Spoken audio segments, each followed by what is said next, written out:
like what you saw became real for them. And so when I tell you it can happen to you, but there's certain things you've got to do, are you willing to do them? See, everybody says yes until it's an inconvenience, until you're tired, until you don't feel like doing it. Guys, you got to push yourself. Whenever you get tired and frustrated and things aren't going good, close your eyes for 30 seconds. And imagine why you're doing this business.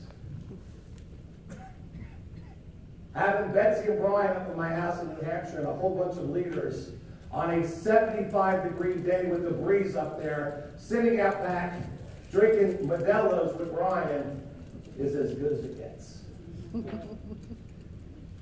Guys, it happens if you do certain things. Where's Ed and Tammy Thompson? Could you stand up? Stand up, guys. I'm going to talk about them a little bit. 18 Hollywood and 33 months ago, me and Ed used to butt heads. Because he would always call me and ask me questions, and he didn't like my answers. And Ed will admit it, you probably weren't the most coachable and didn't plug in. And I'll never forget, I got a call on January 30th of 2015. So when big things like this happen in your business, you remember exactly what you were doing, where you were at. I was standing out on Lake Wollongong on a frozen lake, and Ed Thompson called me. I said, what's going on, Ed? He said, I just signed up a brand new consultant in Maine, and I think I've got somebody who's the real deal. I said, oh yeah, how did you meet him? And he said, Facebook. I'm like, oh, great, here we go. Shame on me. Shame on me. Listen, I can learn. I said, well, why do you say that? He said, well, I initially showed him the business, and he wasn't interested, but he got excited about free electricity. Can you give him a call and talk to him?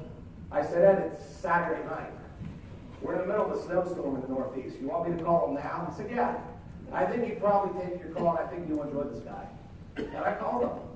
And Tim and I spoke for 2 hours. You know how many times I call new people, I leave a message, they never call me back? Or it's quiet. Hey, Tim, it's Ray. Hey, Ray, I'm real busy. I'll give you a call when I can. I get those all the time. But Tim and I talked for 2 hours. And we started asking each other questions.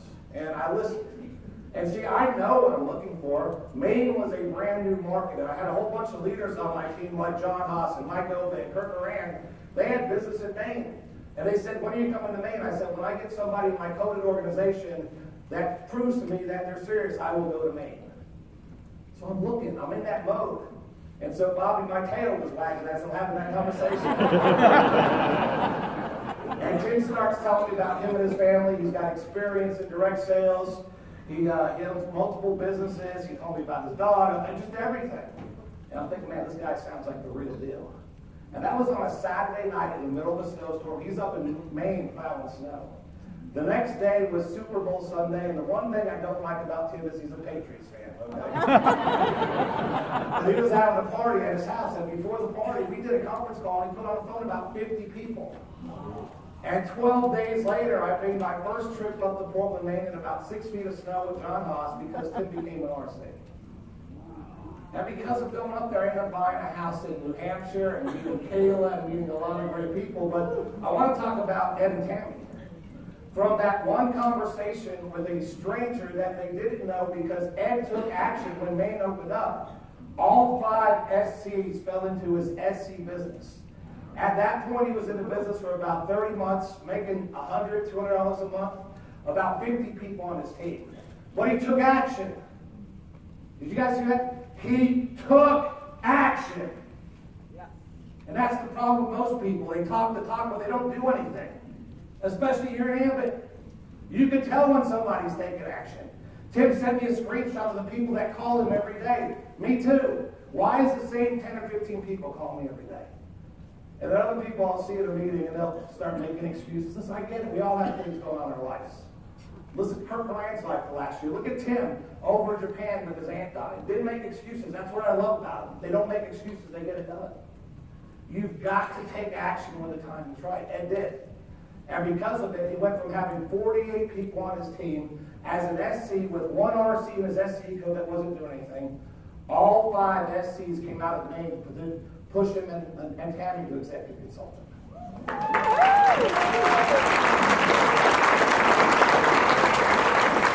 They were on 2 consecutive 5-star trips. They paid over $110,000 from Tim and his organization in the last 33 months. You can do the math what that works out to monthly. And because of that, they've got over 3,000 consultants and over 300 consultants in Japan. So let me ask you this. If you knew that the potential for what you closed your eyes and saw for 30 seconds was one conversation away, would you have a few more conversations? Would you talk to a few more people? Would you text a few more people? And I'm excited to stand up here, and everyone always tells me, Ed's the luckiest guy I know. He is. But something started that luck. And Ed called me a couple weeks ago. He had a couple that had joined his business 8, 9 months ago in New York.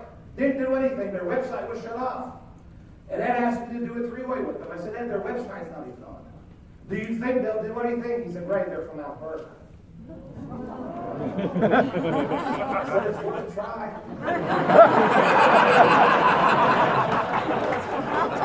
Over the last 72 hours, they put 11 consultants, EC, SC, and RC coded in NTAM's business. Why? Why? Because he took action. Took action. Congratulations, guys. Thank you. Thank you.